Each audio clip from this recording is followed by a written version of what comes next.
تركز على ريادة الأعمال التكنولوجية كأحد الحلول للتنمية الاقتصادية المستدامة والاقتصاد القائم على المعرفة. احنا في الفترة الأخيرة يعني مجتمع البحث العلمي في مصر لديه الكثير من المخرجات التكنولوجية، ولكن هذه المخرجات ليس لها مردود على الاقتصاد والتنمية الاقتصادية، لأن في يعني فجوة أو حلقة مفقودة ما بين مخرجات البحث العلمي وإنها تجد طريقها إلى الإنتاج وإلى السوق وإلى الاقتصاد.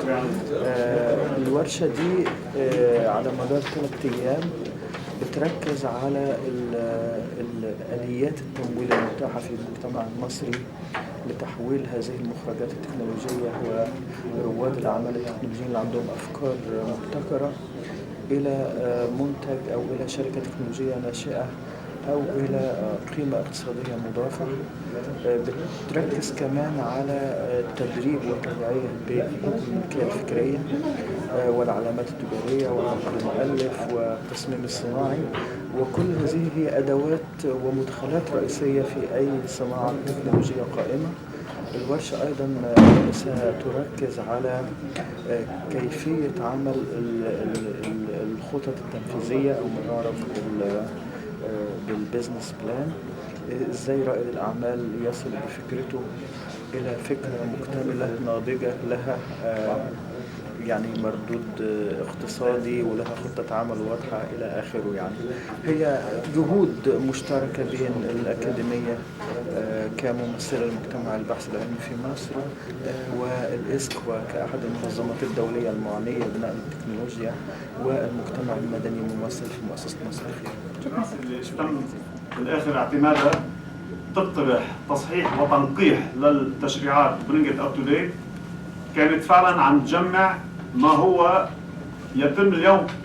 يعني ما تم اقتراح شيء من الخارج ولا تم Arabization لقانون جاي من سيليكون فالي أبدا. كل ما كان مطلوب هو تجميع ما هو في الجوارير وعلى المكاتب وبطريقة مؤسساتية. فحان الوقت بدي طالب بشغلة واحدة بس، لن نطالب بكثير، ولكن معنا يعني مجتمع مدني مسؤول رح يضل يطالب. أنا بروح على لبنان بس أنت بتضلك طالبة يا عمير. ومعنا المجتمع المدني دولي، ومعنا ممثل خير من يمثل هذه المنظومة من قبل الدولة المصرية. حان الوقت لدمج الطاقات المحلية العلمية مع الصناعات القائمة والحديثة من خلال تحفيز مسؤول. نطالب بتحفيز مسؤول للعلماء والباحثين في الجامعات ومراكز البحوث المحلية لينهضوا في تطوير الإنتاج والمنتجات لأسواق عالمية لا تميز بين شهادات المنشأ. الكلاود كومبيوتينج والكلاود سورسينج وكل شيء عم نحكي فيه والأوبن إنوفيشن، ما بقى في حجة أنه صنع في مصر عند بيرسبشن غير مقبولة في أوروبا وفي أمريكا. الجميع في العالم يتطلع إلى قيمة مضافة عالية وإلى منتج ينافس. بقى في فرصة نستفيد منها البيئة العالمية، تنصدر وتنتج محليا. كيفية الاستفادة من ذلك هو في إعادة النظر بالسياسات الداخلية لتقييم وترقية الباحثين والأساتذة الجامعيين فقط. هم طاقات كتير كبيرة بدهم سياسة تحفيزية تنقل لهم إذا طورتوا الصناعة المصرية وإذا ابتكرتوا في مصر وإذا حليتوا مشكلة المياه والصحراء وعجلة السير، أزمة السير، أو الطاقة أو التصدير أو التعليم، إذا حليتوا هذه المشاكل تقيم لكم تماما مثل المنشورة العلمية المنتشرة في العالم والتي لا جدوى لها محليا. بقى نطالب بإعادة النظر في هذا الموضوع، وهذا هو المدخل لتسخير هذه الطاقات الكبيرة والمحقونة الموجودة والمقفل عليها داخل المؤسسات المصرية. ولقد قدمت الدولة في سياستها خطة سنة 2015 شاركت الأمم المتحدة هذه الخطة، وتم مشاركة الدول جميعها في نيويورك منذ شهرين، يعني في تموز 2016 قام وزير مصري في الأمم المتحدة بتقديم خطة مصر للتنمية المستدامة، وأقتبس سطر واحد من الخطة المصرية الرسمية التي قدمت للأمم المتحدة تقول: لا يمكن تنفيذ هذه الخطة للتنمية المستدامة في بلدنا بدون تسخير العلوم والتكنولوجيا والابتكار. أكتفي بذلك لأقول بأن السياسة المحلية واعية لدور العلوم والتكنولوجيا والابتكار في التنمية المستدامة وتتكل عليها بشكل أساسي. هذه المبايعة السياسية ضرورية ويجب أن نستفيد منها ونسخرها من أجل المجتمع المحلي. وأتمنى 3 أيام منتجة. سوف أكون معكم في 3 أيام لأتعلم من الخبراء والمحاضرين المصريين. كل المحاضرين في هذه 3 أيام هم من مصر، ونحن نتعلم من هؤلاء الخبراء. في غير بلدان بالمنطقة هيك ورشة كنا بحاجة لخبراء من الخارج، وفي كثير من الأحيان من خبراء من مصر. فنحن في مصر نسخر ونستفيد من الطاقات المحلية الكثيرة والمؤهلة والمحترمة جدا. أتمنى لكم التوفيق وشكرا. أكثر من 120,000 باحث ل 90 مليون نسمة من السكان، يعني أكثر من 1000 باحث لكل مليون نسمة من السكان تقريبا. هذا عدد جيد كعدد، كأبسوليوت نمبر، عدد جيد. القاعدة العلمية في مصر بتتجاوز 50 جامعة، ما بين جامعة حكومية وأهلية وخاصة وجامعات أجنبية على الأرض المصرية، الأكاديمية العربية للفنون البحرية، الجامعة الأمريكية إلى آخره. عندنا ما يقرب من 120 مركز ومعهد بحثي، منهم 11 تابعين لوزارة البحث العلمي، مراكز كبيرة، ومراكز أخرى تابعة لوزارات أخرى، وبعض المراكز والمعاهد البحثية اللي هي تابعة للجامعات.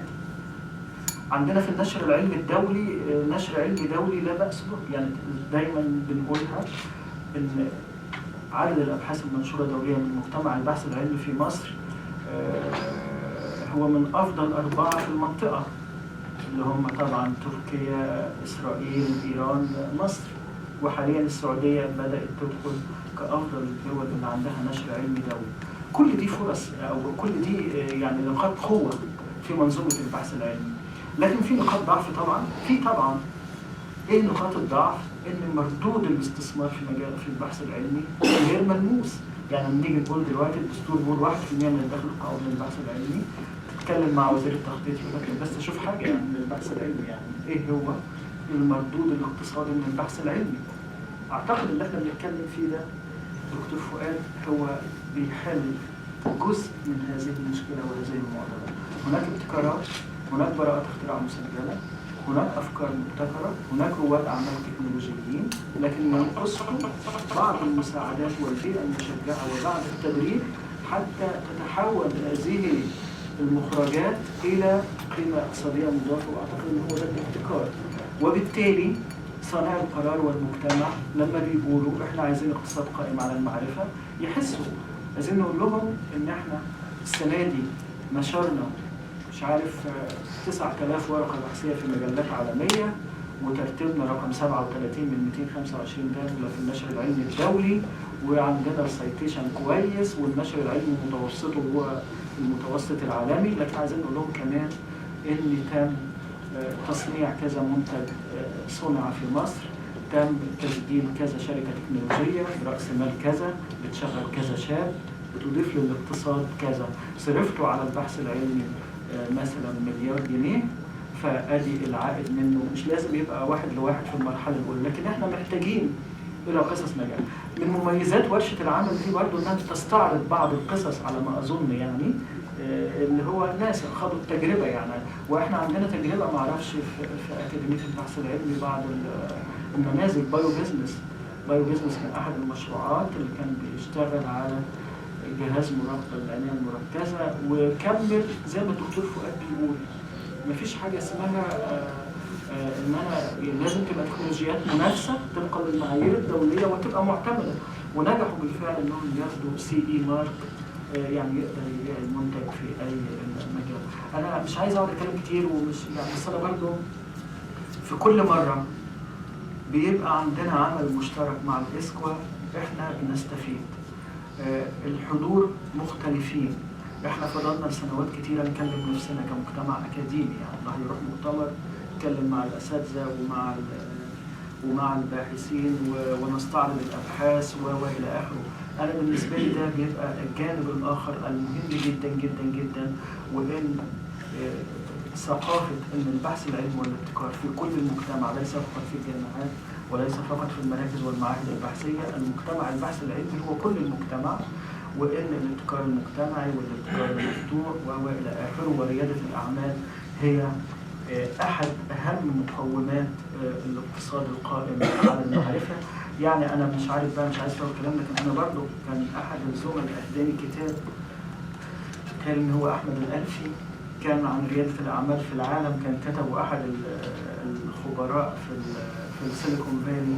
فكان في جملة بتقول، أو مش جملة، كان ستيتمنت واضحة جدا في المقدمة، إن النهضة الاقتصادية في العالم في الفترة القادمة هتقوم على مجموعة من رواد الأعمال والشباب والمبتكرين في أماكن غير متوقعة من العالم، ربما إن شاء الله يكون الشرق الأوسط منهم.